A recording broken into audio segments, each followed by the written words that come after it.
Sofei, bonsoir. Bonsoir, monsieur Djedjou. Vous êtes le ministre du désenclavement, des infrastructures, des transports terrestres et du désenclavement.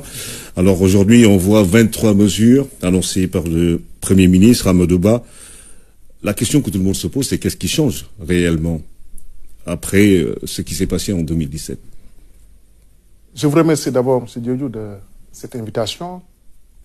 Encore une fois, partager donc la douleur avec les familles éplorées, présenter nos condoléances et aussi souhaiter donc un prompt rétablissement des blessés. Saluer aussi la maturité du peuple sénégalais qui a manifesté une compréhension sans commune mesure par rapport à ce qui s'est passé. Saluer aussi l'attitude des acteurs du transport qui ont accompagné le processus hier, lors du conseil interministériel. Jusqu'à 1h du matin. Jusqu'à 1h du matin, et même en proposant, disons, certaines mesures. Et ça, moi, je voudrais quand même, à travers ces mots, saluer cela. Hier, M. le Premier ministre a pris 23 mesures. Sur les 23 mesures, les 7 mesures seront appliquées dans les 72 heures.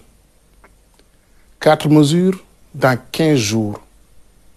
Une mesure dans 3 mois, et la dizaine de mesures qui restent, c'est-à-dire 11 mesures, l'espace temporel n'a pas été précisé, mais nous allons les considérer comme état dans le court terme ou bien à l'immédiat.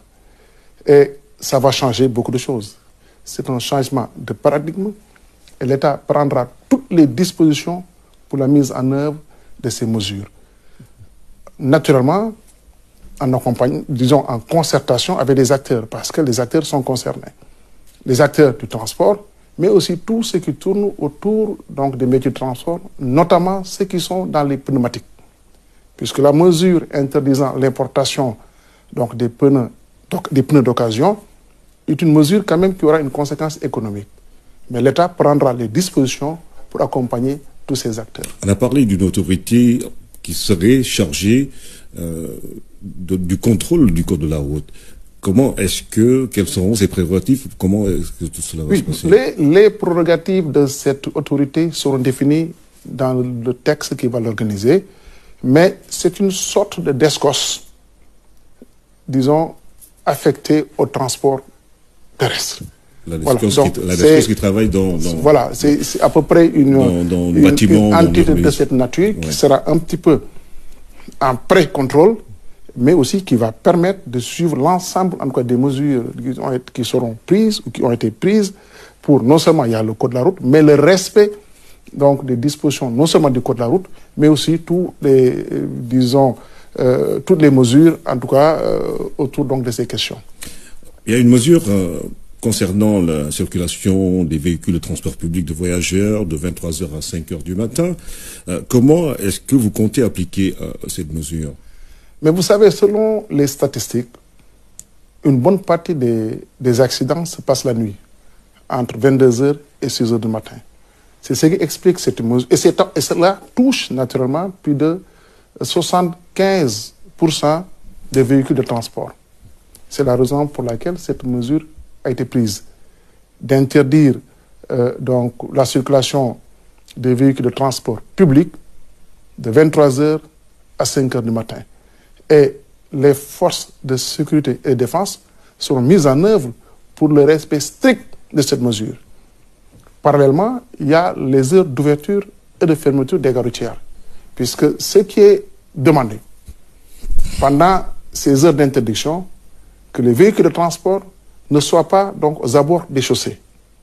Soit c'est des véhicules qui seront au niveau des gares routières, qui vont aller vers les gares routières, ou soit au niveau des aires de repos ou des espaces dédiés.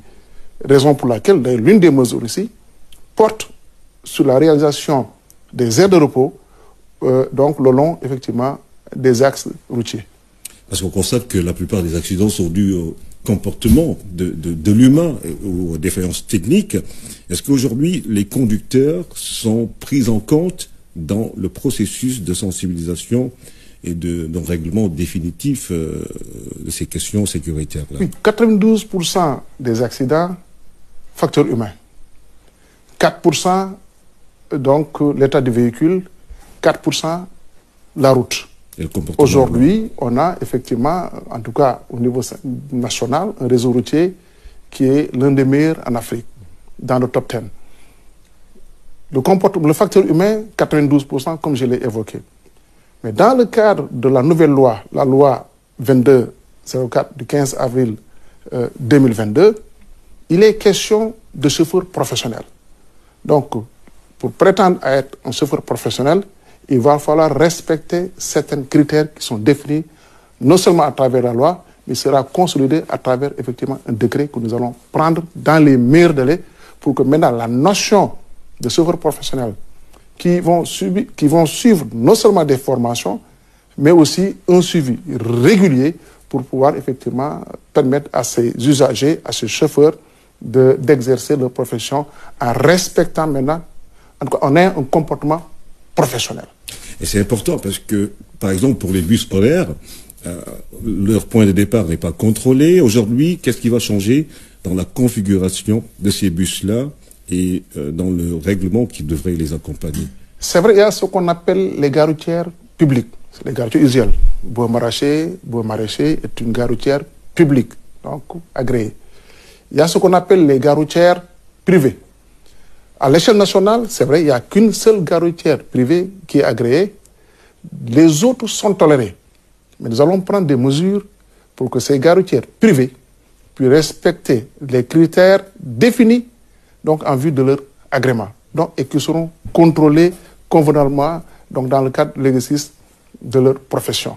Et toutes les mesures en cas seront prises avec les entités nécessaires, que ce soit le ministère en charge des transports terrestres, que ce soit le ministère de l'Intérieur ou le ministère des Forces armées, ou en tout cas tous les ministères impliqués, pour que toutes ces mesures... Maintenant, vraiment, on va aller dans une dynamique où maintenant il faut respecter l'ordre.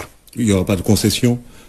Mais il n'y aura pas de concession. En tout cas, pour être juste, il n'y aura pas de concession. Par contre, on va travailler en concertation avec des acteurs. Et les acteurs, je pense, eux-mêmes l'ont exprimé, ont exprimé leur disponibilité à accompagner l'ensemble de ces mesures qui ont été prises par donc, le gouvernement à l'issue de ce conseil interministériel. Et sur la question de la surcharge, parce qu'on a constaté que les deux bus étaient remplis, bondés de monde. En plus, il y avait énormément de bagages. Oui.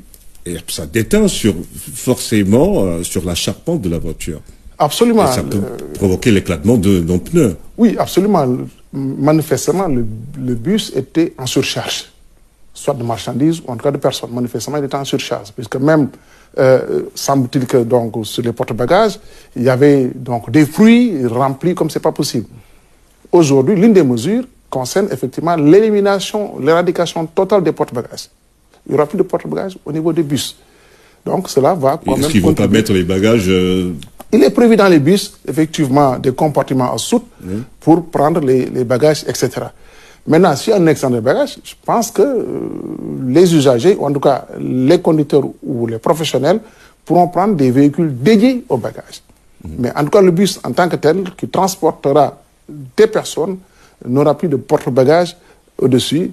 L'ancienne loi l'avait toléré en donnant des dimensions, mais dans la nouvelle loi, il est formellement interdit de mettre des porte-bagages et cela va être matérialisé donc à travers effectivement les textes que nous allons prendre dans les 72 heures. Peut-être pas de bagages lourds sous les sièges parce que des fois ils ont des stratagèmes qui finalement ont des conséquences sur la voiture. Oui, naturellement, mais le contrôle va s'exercer. Le contrôle donc est à la charge des forces de sécurité et de défense, c'est-à-dire la police, qui mettra davantage de contrôle pour amener en tout cas les transporteurs à respecter les règles établies dans le cadre donc des transports des personnes publiques. Alors il y a autre chose, Monsieur le Ministre, c'est quand il y a des manifestations publiques, religieuses ou sportives ou culturelles, on voit pour la lutte par exemple des jeunes qui sont sous les toits des Niagai, pour les manifestations religieuses également. Est-ce que ces mesures seront applicables lors de à la veille de ces événements-là? Oui, dans toute sa dimension, les forces de sécurité et de défense veilleront au respect strict maintenant édicté dans le cadre donc par la loi ou par le code de la route. Les surcharges de personnes, il faut les interdire. Et ça, c'est le contrôle qui doit jouer son rôle. Et je pense que naturellement, les forces de sécurité et de défense ont manifesté toute la disponibilité nécessaire maintenant pour la mise en application de ces mesures. Et pour le plombage des compteurs de vitesse, est-ce qu'ils ne vont pas faire comme on le dit, ils ne vont pas transgresser un peu la règle? Non, ils vont. Parce que de toute façon, on prend les dispositions. Le ministère en charge donc, des Transports va prendre toutes les dispositions pour le plombage donc, de tous les compteurs. Maintenant, ceux qui vont à l'encontre en tout cas, donc, de ces mesures-là seront soumis naturellement donc, à des sanctions. Et la sanction sera appliquée dans toute sa rigueur. Une dernière question, à quand le renouvellement du parc le processus... Surtout les camions aussi, parce qu'ils ont fait énormément de dégâts. Oui, ce qu'il faut retenir, c'est-à-dire le renouvellement a démarré depuis longtemps. Le programme AFTU est là pour en témoigner. Les taxis avec Sen-Iran, c'est un programme de renouvellement. L'interurbain avec les cars force est un programme de renouvellement initié par des privés.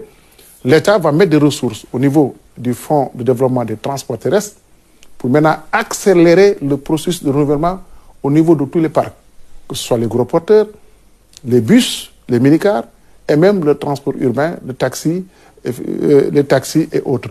Donc, c'est un programme sur lequel l'État s'est engagé même à travers ces mesures et qui sera mis en œuvre donc dans les jours ou dans les semaines à venir.